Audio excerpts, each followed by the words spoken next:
In the US, there are over 1.7 million infections and more than 101,000 deaths.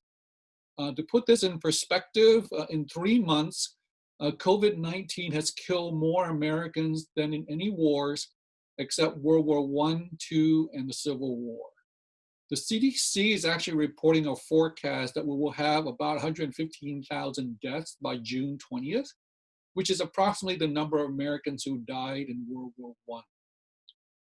The 1.7 million documented infection in the United States may actually just be the tip of the iceberg. It's not unreasonable to conclude that there are hundreds of thousands of infections that have not been documented. One additional item from the UCSF study, even though Latinx community members comprised only 44% of that sample that were tested, they made up 95% of those who were infected. And among those people who tested positive, 90% of those reported that they could not work from home, were mostly low income, and live in household with 3 or more people. So these findings support the concern that low-wage essential workers are at the high risk for getting COVID-19.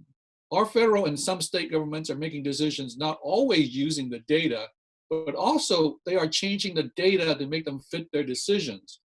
Already, we are seeing that 1/3 of the states are not reporting COVID hospitalization data, which is a very significant marker of an increasing pandemic. And if they're not reporting it, we're not going to know when the time comes to, after we reopen, to close again or go back to some other state.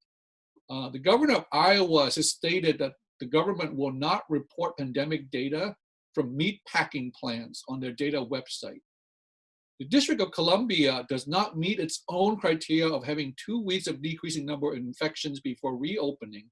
So instead of deciding not to reopen, they are now excluding infections from nursing homes, homeless shelters, and jails from their overall number, which makes it seem like an effort to change the data to fit the reopening decision. The way things are going, I am sure that there will be a second wave, and almost sure that it will be a significant second wave. And I think we will look back and mourn the terrible decision that will kill thousands needlessly once again.